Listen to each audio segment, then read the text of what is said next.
सावन मास कथा अध्याय 1। सूत जी बोले, ही मुनियों, आप सभी पुण्यात्मा हैं। मैं आप लोगों की जिज्ञासा और भक्ति से अत्यंत प्रसन्न हूँ। आप लोग विनम्र, आस्तिक, सत्यनिष्ठ और श्रद्धालु हैं, इसलिए मैं आप लोगों के सामने श्रावण मास के अद्भुत महात्म्य का विस्तार से वर्णन करता हूँ। एक बार ज्ञान के जिज्ञासु सनत कुमार जी ने भगवान शिव से बड़े विनम्र भाव से प्रश्न किया, हे देवों के देव, आप योगियों द्वारा पूज्य हैं। हमने आपसे पहले अनेक व्रतों और धर्मों के बारे में सुना है, पर अब भी हमारी जिज्ञासा शांत नहीं हुई है। हे महादेव, 12 मासों में सबसे श्रेष्ठ कौन सा महीना है जो आपके मन को अत्यंत प्रिय है, जिसमें किया गया कोई भी कार्य अनंत गुना फल देता है? कृपा करके उस माह का विस्तार से वर्णन करें और उसमें होने वाले सभी धर्म और व्रत भी बताएं। भगवान शिव ने मुस्कुराते हुए कहा, हे सनत कुमार, मैं तुमसे अत्यंत प्रसन्न हूँ। सुनो, 12 महीनों में श्रावण मास मुझे सबसे प्रिय है।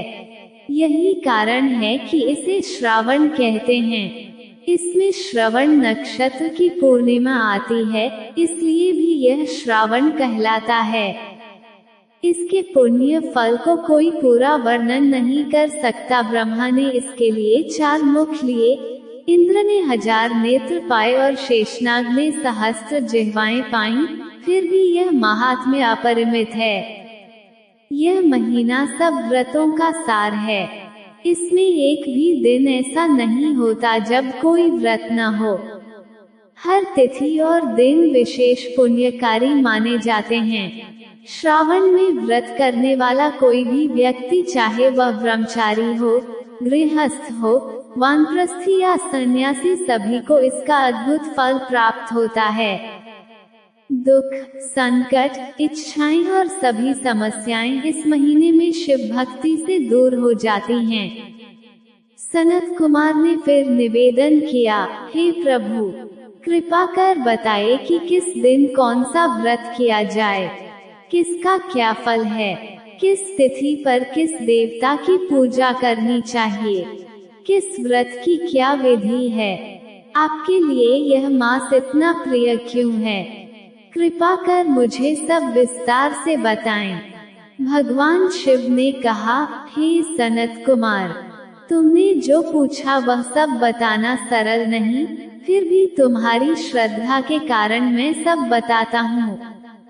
इस मास में मेरे अनेक अवतार और लीलाएं हुई। इस मास में समुद्र मंथन हुआ, हलाहल विष निकला जिसे मैंने कंठ में धारण किया और नीलकंठ कहलाया।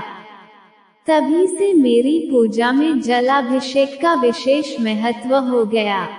सावन में प्रत्येक दिन शिवलिंग पर जल चढ़ाना, व्रत रखना और नियम पूर्वक पूजा करना महान पुण्यदायक होता है। इस मास में भगवान विष्णु योग निद्रा में जाते हैं और सृष्टि का संचालन मेरे हाथ में रहता है। इसलिए सावन के 4 महीने चातुर्मास कहे जाते हैं। जो भक्त पूरी श्रद्धा से इस माह में उपवास, रुद्राभिषेक और दान करते हैं, उन्हें अक्षय फल मिलता है। इसी मास में पीपल के पेड़ को भी विशेष मान्यता है, क्योंकि त्रिदेव का निवास उसी में माना गया है, ब्रह्मा, विष्णु और मैं स्वयं। हे सनत कुमार, जान लो, केवल मेरी पूजा से पंचदेवों की पूजा पूर्ण मानी जाती है।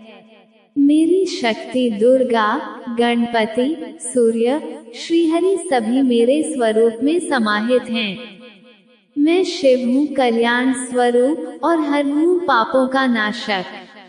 इस प्रकार सावन मास में किया गया हर तप, व्रत, दान और पूजा कई गुना फलदायक होता है और मोक्ष देने वाला भी होता है। इस प्रकार स्कंद पुराण में ईश्वर और सनत कुमार संवाद में सावन मास महात्म्य का पहला अध्याय पूर्ण हुआ। प्रिय श्रोताओं, कल सुनिए दूसरा अध्याय। तब तक हर हर महादेव।